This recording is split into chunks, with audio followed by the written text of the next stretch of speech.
Thank you for joining us today. I think it is important that you're here as one of the leading conservative voices in the country. And the country has, in the last couple weeks, talked a lot about and Googled Project 2025. It's one of the most Googled search terms right now. And you're not going to get any censorship from me. So I just wanted to know, from your perspective, I think it would help us understand, on just like a scale of 0 to 100%, how much do you support Project 2025? I think, like President Trump, I haven't looked all that deeply at Project 2025, but it seems that Democrats on this committee, sort of like Peter Pan and Tinkerbell, if they say Project 2025 enough, their presidential candidate becomes alive again. And so, well, let's just talk about pieces of it, and I guess you can tell me if you support it. You probably want less bureaucracy, right? I do. I want less bureaucracy. You want more efficiency? I do. I want more efficiency. You want taxpayer money spent wisely? I do. Congrats on becoming a Republican. Yeah. Yeah. My parents would be proud.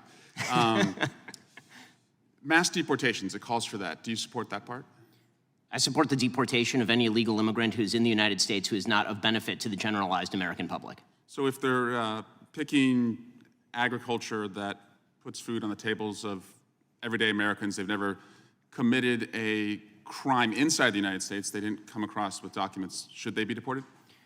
If they have not paid taxes and if their draw on the taxpayer benefits are larger than the contribution they are making to the economy, or if they're involved in criminal activity, they should be deported. How do we measure that?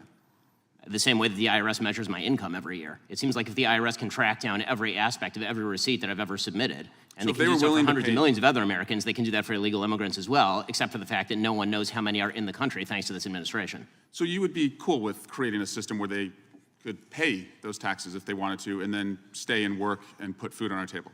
It depends on how long it would take for them to pay the taxes, and they would also have to go presumably to the back of the line, although I'm not sure why I'm testifying about immigration policy at this point. How about banning the abortion pill? That's part of Project 2025. Do you support that part? I think that that's a state-by-state issue on a personal level. I'm just asking you. Sure, I'm a fully pro-life person, which means that I'm not in favor of the distribution of the abortion pill. Banning same-sex marriage, what about that part? I am in favor of traditional marriage between a man and a woman, and I'm perfectly fine with anyone having any sort of voluntary sexual arrangement they seek. That's a different thing from whether the government should attach benefits to that personal relationship. But you think it's a sin to have same-sex marriage? I mean, I'm confused. Are you asking me as a religious Jew what I think about biblically? I'm just asking, is it a sin to be gay? Is it a sin to be gay? I mean, how long do we have here? 2 minutes? I mean, if the basic idea is that sexual orientation is up for government regulation, I'm not in favor of the government regulating the private consenting sexual activity of adults. That is a different thing, once again, from whether the government ought to engage in actual benefits for particular sexual arrangements that adults make. But again, just you to me, is it a sin or not? From a religious Jewish perspective, orientation is not a sin, but activity is. That's also the same perspective of most major religions, so far as I'm aware. Okay. And how about cutting Social Security? Do you support that part of 2025? I'm not sure what Project 2025's position on Social Security is. I'm in favor of the restructuring of Social Security along the lines of privatization and lowering and increasing the retirement age, because you, as well as every other congressperson, knows Social Security is going to go bankrupt, and yet everyone seems to have an interest in lying about it for the next decade and a half until we have to take austerity measures or radically increase inflation or taxes. And bans against books about slavery. Do you support that part about? Why would I possibly be in favor of bans about books about slavery? That would be absolutely ridiculous. What I am in favor of is the idea that school libraries should be able to make decisions along the lines of what exactly is appropriate for, say, a 7th grader and whether they ought to be treated to cartoons and genderqueer. That's not quite the same thing.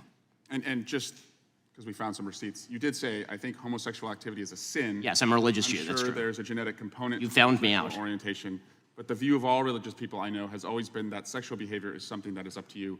And you said, I may have a desire to sleep with many women, but I do not. I agree with me. Yes, that's true. Congratulations on your, I'm sure it's very hard to restrain yourself.